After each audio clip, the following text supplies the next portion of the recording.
దర్శనం చేసుకున్నాము, అంతా ఓకే, బాగానే ఉంది. ఇంటికి వచ్చిన తర్వాత మా అమ్మ నాన్న ముందు కూడా సెకండ్ విష్ణు ముందు కూడా కట్టింది. తాళని చెప్పలేదు, ఒక తాయిత్తు అని చెప్పని, ఓపెన్ అప్ అయిపోతుంది, నేను నిజం చెప్పేస్తాను, తాయిత్తు అని చెప్పని కట్టింది. తర్వాత సరదాగా నన్ను కూడా పెళ్లి చేసుకోవచ్చు కదా, నాకు కూడా కట్టొచ్చు కదా అని విష్ణు అంటే కట్టింది. అంటే పసుపు కొమ్మ అయ్యేసేం కట్టలేదు, నార్మల్ తాడి కట్టింది అంతే. దానికి విష్ణు నన్ను కూడా పెళ్లి చేసుకుంది అని చెప్పని అంటున్నాడు. సో అయితే ఇక్కడ మ్యాటర్ ఏంటంటే, తను వెళ్ళిపోయింది, తాళి కట్టించుకున్నాము, పెళ్ళి అయిపోయింది, మాకు వెళ్ళిపోయింది. ఒక వారం మాకు మళ్ళీ వచ్చింది. వస్తే ఏం చేసిందంటే, చెన్నై నుంచి నాకు ఒక గోల్డ్ చైన్ కొనుక్కొచ్చింది. చిన్నవి 2 మంగళసూత్రాలు, ఒక గోల్డ్ చైన్ కొనుక్కొచ్చింది.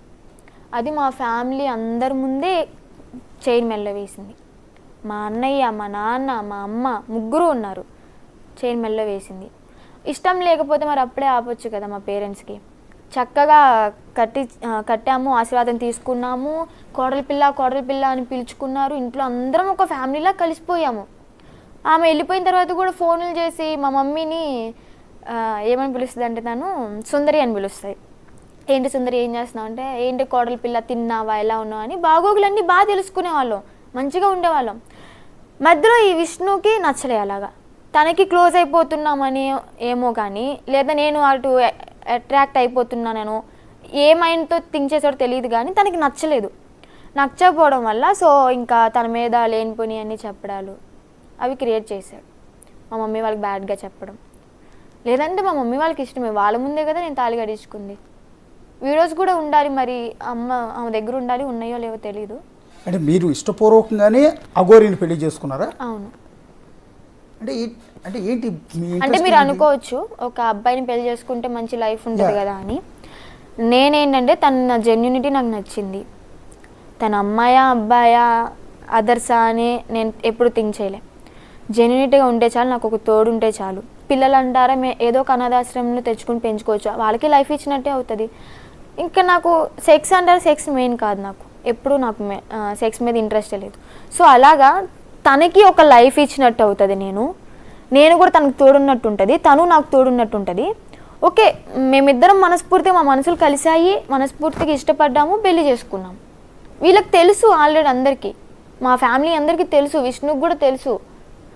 కానీ ఇక్కడ వచ్చింది ఏంటంటే, ఒక అబ్బాయితో లేచిపోయినా కానీ మేము అనుకునే వాళ్ళం కాదు, నువ్వు అటు ఇటు కానోడితో ఎలాగ వెళ్తావు అని చెప్పనంటే, మరి ఇంట్లో తాళి కట్టినప్పుడు మీరేం చేశారంటే దానికి ఆన్సర్ లేదు మా వాళ్ళ దగ్గర. అది కరెక్టే కదా, ఆన్సర్ లేదు. సో అలాగ దాన్ని ఇష్టపడడం అయ్యింది. తనతో పాటు సహజీవనం చేయడానికి, ఇప్పుడు నేను మేజర్ని, ఎవరినైనా ఇష్టపడవచ్చు, అమ్మాయిని ఇష్టపడవచ్చు, అబ్బాయిని అలాగ ఇష్టపడవచ్చు, పెళ్లి చేసుకోవచ్చు, సహజీవనం చేసే హక్కు నాకుంది, నాకు ఇష్టమైన వాళ్ళతో ఉండడం. అలాగే అందుకే నేను ఇక్కడ మేజర్ అనే పదం వాడాను. దాన్ని పట్టుకొని విష్ణు ఎగతాళి చేస్తూ, నువ్వు మేజర్ కదా అని 100 సార్లు నా చెవు దగ్గరే మాట్లాడాడు అనమాట. అది తట్టుకోలేక ఇంకా నేను సరే సూర్యాపేటలో రూమ్ తీసుకున్నామని చెప్పా కదా, మా మమ్మీని పిలువన్నా, మా మమ్మీతోనే నేను ఒక 10 days ఇక్కడ రిలాక్స్ అయిపోయి ఏదో ఒక ఉమెన్స్ హాస్టల్లో పీజీలో ఉంటాము, మేము వెళ్ళిపోతాం, నీతో అసలు మాకు సంబంధమే లేదు, ఇంక నువ్వు వద్దు అని చెప్పని నేను తిట్టాను, విష్ణుని తిట్టా, నువ్వు మా ఫ్యామిలీకి దరిద్రం అని చెప్పని తిట్టా. దానికి ఓకే, నా దరిద్రం నీకెందుకులే, నీ కర్మ నాకు వద్దు అని చెప్పని కటిఫ్ చేసుకున్నాను. నిన్న నైట్ కటిఫ్ చేసుకున్నాడు. ఇంక మా మమ్మీ వాళ్ళు వచ్చారు, 2కో ఏమో వచ్చారు మా మమ్మీ వాళ్ళు. ఇంకా అప్పటికప్పుడే బయలుదేరి బస్సు కోసం వెయిట్ చేస్తూ 5:30కో 6కో సూర్యాపేటలో బస్సు ఎక్కాం, విజయవాడ వచ్చాము. విజయవాడ వస్తే మమ్మీ నన్ను ఎక్కడ తీసుకెళ్తున్నారు మమ్మీ, ఇంటికే కదా తీసుకెళ్తుంది అంటే, ఇంటికే అని చెప్పని విజయవాడ వచ్చేదాకా నమ్మించారు. విజయవాడ వచ్చిన తర్వాత రేపల్ల బస్సు ఎదుగుతున్నారు మా సొంతూరు తీసుకెళ్ళడానికి. అక్కడికి నేను రానని చెప్పా, నేను ముందే చెప్పా, నేను మన ఊరు వస్తాను, నేను కాదంట్లా, కానీ నాకు రెస్ట్ కావాలి, నా మైండ్కి రిలాక్స్ కావాలి, ఈ గొడవల మధ్యలో నేను అక్కడికి వచ్చి వాళ్ళ మాటలు విని నేను సూసైడ్ చేసుకున్నా కానీ మీకు ఆశ్చర్యపోవక్కర్లేదు అని చెప్పని అన్నాను. ఇప్పుడు అందుకే నేను ఇక్కడికి రావడం జరిగింది, ఎందుకంటే వీళ్ళు ఏవేవో మందులు వేస్తున్నారు నాకు. మొన్న విష్ణు గుంటూరు మానస హాస్పిటల్ అని చెప్పి సైకాలజిస్ట్ హాస్పిటల్ దగ్గర తీసుకెళ్లారు. ఆ డాక్టర్ ఏంటంటే విష్ణు చెప్పిన మాటలు విన్నాడు. విష్ణు కొన్ని అటు ఇటు చెప్తుంటే నేను కరెక్ట్గా చెప్పాను. ఆ మాటలు విని నాకు ట్యాబ్లెట్లు ఇచ్చారు కానీ నాకు ఎలాంటి చెకప్స్ జరగలేదు. ఏ టాబ్లెట్లు ఇచ్చారమ్మా? అవి మా అన్నయ్య వాళ్ళు దాచేసుకున్నారు. ఇప్పుడు ఆ పేపర్ ఉండేది కదా, హాస్పిటల్ ఇచ్చిన పేపరు, అది చూయించి నన్ను పిచ్చిదాన్ని అని చెప్పి మళ్ళీ వెనక్కి తెచ్చుకోవాలని చెప్పి ట్రై చేస్తున్నారు. ఇప్పుడు పిచ్చిదారి మీద చూస్తున్న జనంలో ఏ ఒక్కరు కూడా అనుకోరు. అదే కదా, మెచ్యూర్డ్గా మాట్లాడుతున్నాం, అదే కదా, చక్కగా మాట్లాడుతున్నాం. సో ఇక్కడ ఆ పేపర్ ఒకటి వాళ్ళ చేతిలో ఉంది, ప్లస్ ట్యాబ్లెట్లు అవి. ఎందుకంటే 6 నెలలు నిద్రలోనే ఉంటారంట ఆ ట్యాబ్లెట్స్ వేసుకుంటే, కళ్ళు కూడా సరిగ్గా కనిపించవంట.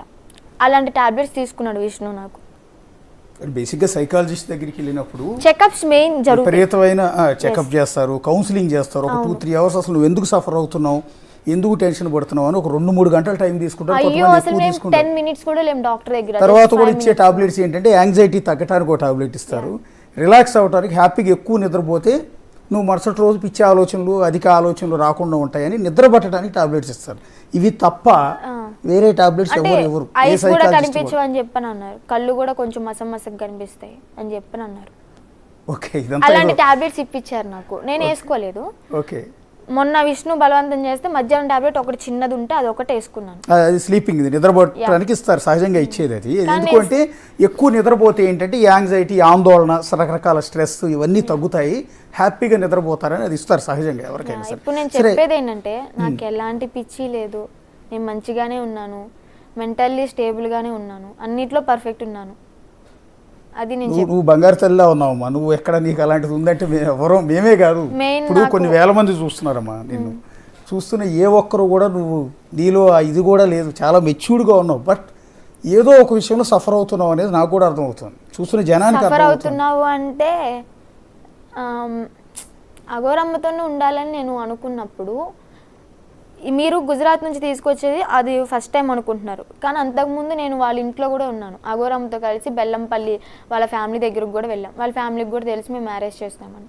వాళ్ళు మంచిగా ఓకే ఒకరికొకరు తోడుండన్నమ్మా, నీకు తోడుంటుంది కదా అని చెప్పని దీవించారు. అక్కడ ఉంటే అక్కడ సిగ్నల్స్ ఉండవు, నేను ఫోన్ లిఫ్ట్ చేయాలని చెప్పి విష్ణు అక్కడ బెల్లంపల్లి వాళ్ళ ఇంటి దగ్గరికి వచ్చేసి నన్ను లాక్కెళ్ళాడు. లాక్కెళ్ళిపోయినప్పుడు రైల్వే స్టేషన్లో ఒక వీడియో నేను ఏదో మంత్రా చదువుతున్నట్టు, అది అప్పుడుదే. అది ఫస్ట్. ఈ గుజరాత్కి వెళ్ళింది సెకండ్. నేనేది అది కాదమ్మా. అసలు బేసిక్గా ఏ ఆడపిల్ల అయినా సరే చక్కగా బాగా చదువుకోవాలని ఫస్ట్ ఆఫ్ ఆల్ కోరుకుంటారమ్మా. రెండోది బంగారం లాంటి